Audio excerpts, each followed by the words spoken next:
Hi guys, magandang hapon. Ito yung ginagawa ko guys. Ito yung yan, yung puno ng saging guys, yung banana tree. Gagawin ko paper, banana paper. So yan, kinukuha ko to sa puno. Ito, tapos bago siya lutuin, ganito muna guys. So ang ginamit ko guys, gunting.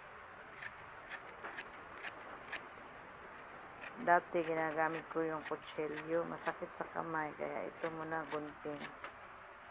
Yung mas maigi talaga yung maliit na maliit siya. Yan. Madaling maluto. At madali rin siyang i-blend pag magpasis ka na. Ganyan lang po yan guys. Gaya ng sinabi ko sa naunang mga video ko po na banana paper. Madami kasi ang alternate siya eh. Eco-friendly talaga ito. So pwede siya panghalili sa plastic bag. Diba bawal na tayong gumamit ng plastic. Kaya ito na yung natin.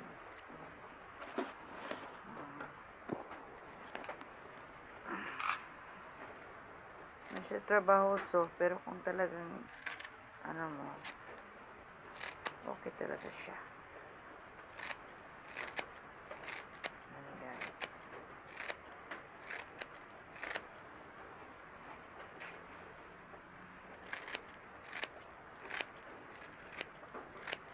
Marami na akong nagawa nito guys, mga paper bag, tsaka yung mga bayong na made of banana po. Kulang sa akin, makina lang talaga eh. Yun talaga ang pinapangarap ko. Kahit mag-isa ako magtrabaho, basta may makina lang. Dalawang klaseng makina lang. Yung pang-shred ng ng bani. Bani kasi ito sa amin, balani sa Bisaya eh. Ewan ko ba sa Tagalog ano ito. Yan. Kasi ito gagawin ko to, yung ginawa ko ngayon banana paper. Pero yung isa, yung i-braid ko siya, banana fiber. Yun, pag gumagawa kasi ako ng ng paper bag,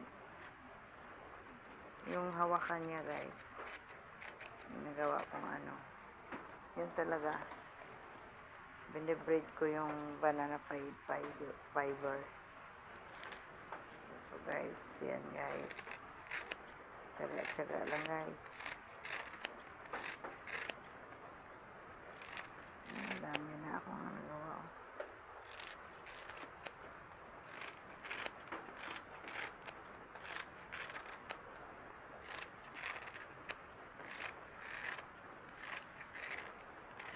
Sana mabigyan ako ng pagkakataan ng gobyerno, masuportahan itong ginagawa ko guys.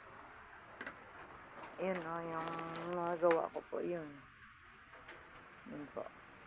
Yan. Ito to eh, banana paper. Ginawa ko na siya.